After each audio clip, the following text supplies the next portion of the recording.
Magandang araw mga kaibigan. Bigyan natin ngayon ng opinion, reaction itong mga pahayag ni Ombudsman Martires tungkol sa naging ugnayan nila ni Tatay Digong noong presidente pa. Ano ba, meron bang pakiusap si PRRD sa Ombudsman na tulungan mo ng ganito? So, dito, talagang lalo akong humanga kay Tatay Digong natin dahil pinakita niya na tunay siyang leader, no? So ito naman si Ombudsman Martires, salamat nagsalita. Yung kanyang paghanga at respeto kay Tatay Digong, talagang very proud siya nagsasabi nito. Pakinggan natin. Appointee ako ni Digong. Sinabi ko na, di ba? Yes.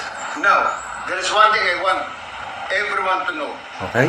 Buong taong bayan, mula nang ako'y in-appoint ni Digong sa Supreme Court hanggang sa Ombudsman, ni minsan ay hindi nakiusap sa akin si Digong either directly, through his relatives, or through any of his cabinet members, including Medialdea, Panelo, and Bungo.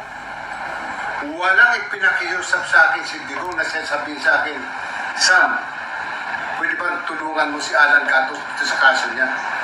Never. O Sam, pwede bang ano mo yan? Kasuhan mo yung si Joseph Morong? Wala. Si Digong ay never. Yun ang nirespeto ko sa kanya. Wow. Nirespeto din niya yung aming trabaho. The only thing that Digong told me when he appointed as ombudsman, even sa Supreme Court, just do your job. Sir, si Vice, napalamdan niya. Vice Sara? No, never also. Ang natanggap namin, Isa pa. Appointee ako ni Digong. Isa pa. Sinabi ko na, di ba? Now, there is one thing I want everyone to know. Buong taong bayan, mula nang ako'y in-appoint ni Digong sa Supreme Court hanggang sa Ombudsman, ni minsan ay hindi nakiusap sa akin si Digong either directly, through his relatives, or through any of his cabinet members, including Medialdea, Panelo, and Bungo. Walang ipinakiusap sa akin si Digong na sasabihin sa akin, Sam, pwede bang tulungan mo si Alan Cato dito sa kaso niya? Never. O Sam, pwede bang ano mo yan? Kasuhan mo yung si Joseph Morong?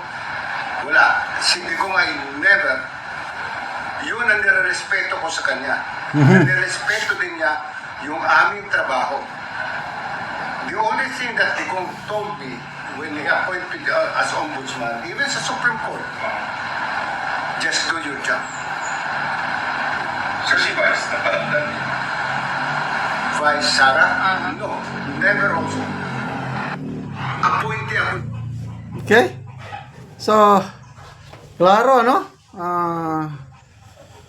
So again, nulit ko lalong tumindi yung paghanga, respeto ko sa ating Tatay Digong.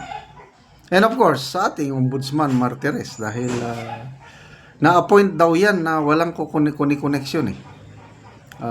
Galing sa pobreng pamilya si Ombudsman Martires. Nabasa kong research post ni Kipichu. Galing siya sa pobreng pamilya. Siya lang daw ang abogado sa kanyang pamilya hanggang na nakarating siya sa Supreme Court and then Ombudsman na walang connection. Plain dedication lang sa trabaho, credentials. At hindi sila magkakilala ni Tatay Digong. At nung i-appoint na daw, halos hindi kinausap ni Digong si halos kung interview, halos walang interview. Kaya nga, sabi ni Ombudsman, ang sinabi lang, do your job. Ano lang. So, bagay na ginawa naman niya yung trabaho niya. So, matatapos na yung term niya for 7 years and he did his best. One of the best ombudsman we ever had. Ombudsman Martires. Ang tanong ngayon, sino ang susunod sa kanya? Magbasa lang ko sa mga comments. Inday Conching, PRRD is a true leader, walang propaganda. Hindi gaya ng iba na magbabayad ng fake people para manira. Yung iba dyan, may press relations officer, may mga trolls, maraming photo ops para lang mapansin ng mga tao kasi lumalagapak yung ratings nila. Si Tatay Digong, ano lang, katulad din ni BP Sara. Natural lang. Wala, hindi pinipike yung salita, hindi natatakot sa ano. Basta kung yung puso mo kasi, tapat yung puso mo maglingkod, wala kang kakatakutan. Ang tao, mararamdaman yan. Ricardo Natad, hanggang sa kaapu-apuhan mo ay dala-dala ang iyong katapatan sa Republika ng Pilipinas. Ay, salute you, sir. Ito, para ito kay Ombudsman Martires. Tobal Jimenez, basta Duterte umiiral ang batas.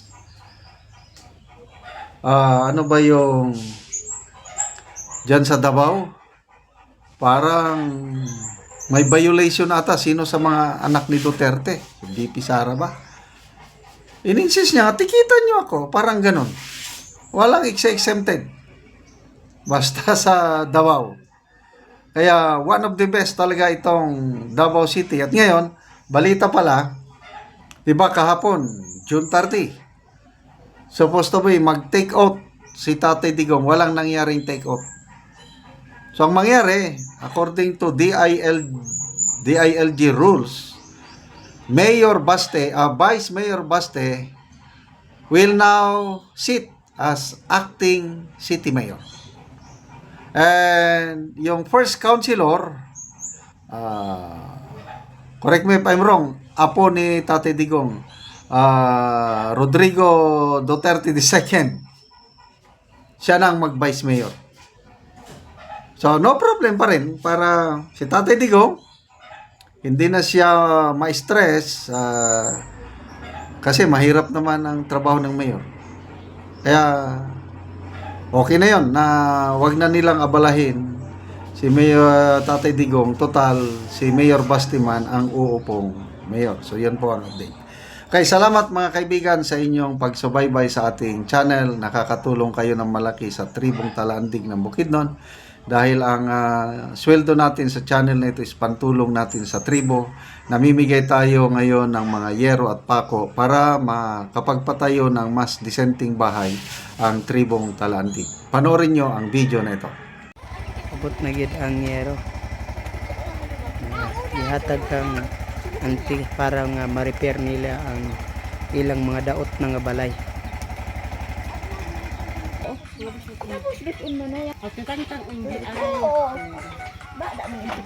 Karon mo na ni ang atopsan tagaan na mo gero silupin og sako lang. Ug ang gero mo pud ningal kuan na gid kayo, daot na gid kayo. Og karon ante pila na day katuig ang imong balay? 35 na ni ka tuig. Oo. Nagpasalamat ko kay hanabangan mi aron ma-repair ang among balay kay tan-aw ga kuan na gatuluan na. Oo. So, ang imong atopante nga yero gisapawan lang nimo og mga silupin. Silupin. Oo. So pila na day kabukante imong anak? Siya man ang kabo. Siya. Siyam kabuk imong anak. Nawala ang isa. Nawala ang isa. Oo, ang imong edad ante pila na pod? Kuan naman ko. 55 na. 55 na ka. Oo, so ang edad ni tatay 72. 72 na si tatay. Oo, ang inyong pagkuan ante sa inyong panginabuhi. Kuan. Mga gabi ug mais. Gabi lang og mais. Oo, nani man gid ante nga mukaon man gid ta bisag unsa. At least nga makakaon ta. Oo, so karon ante mag-atop na mo. Oh. Lagi. So ang kuan ante, kinsay mo tabang sinyo sa pag-atop? Kana ang akong anak. Kanang imong anak ra. Oo, so salamat. Hindi naman makuonstate nimo kay tigulang naman. Tigulang na. Oo. So salamat kayo ante. Ang nanguha man gani sa kahoy ako ra. Ikaw rang nagkuha ka. Kaya di man na makapamili sa kay kuan man. Naayang sakit. Oo. Sige ante, salamat. ko kay nahanabangan mi